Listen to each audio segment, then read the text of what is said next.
for big politics. Democrats said they were going to make lots of changes if they won control of Congress. Well, here's one big change.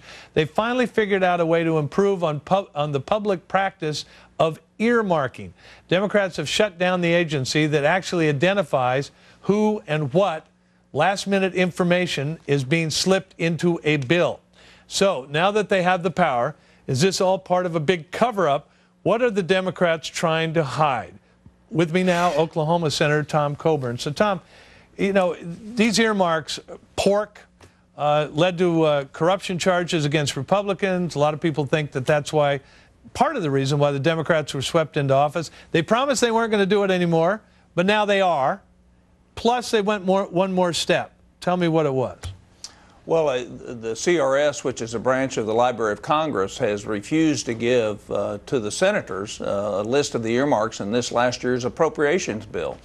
And they don't have a good reason for not doing that, other than the fact that there obviously has been some implied pressure if they continued to do so. And so that's something we depend on, and now we don't have that as a source. So you get your information from an arm of Congress. The Library of Congress. The Library of Congress. It's called the Congressional Research Service. The Congressional Research Service now is not giving you any information. My question is, this pork hypocrisy, the Dems now take their turn with pork. They load up bills with it. But now they've figured out a way to hide it so nobody knows it's happening. Well, it's going to be hidden this year only, but next year and the year after it, in 2008, September 2008, when the Transparency and Accountability Act comes, it'll all be published. It just won't be published in a timely manner so we can know about it. Right now, John, we have to search through all these bills, like the bill that's going to be on the floor tomorrow, to find all the hidden pork that's in them that is directed to one specific area that shouldn't be, and is covered up with sleight of hand and dark of night maneuvering by the appropriators.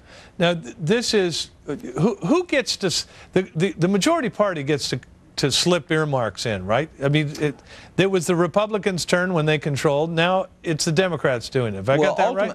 Ultimately, they have the final say on what goes in bills and what does not go in bills because they have the votes on the committees. It'd be an interesting point that the last markup for the supplemental wasn't even held in public. You couldn't even get into the markup to find out what was going on. Didn't Nancy Pelosi promise that this was going to end? Yes, and so did Robert Byrd.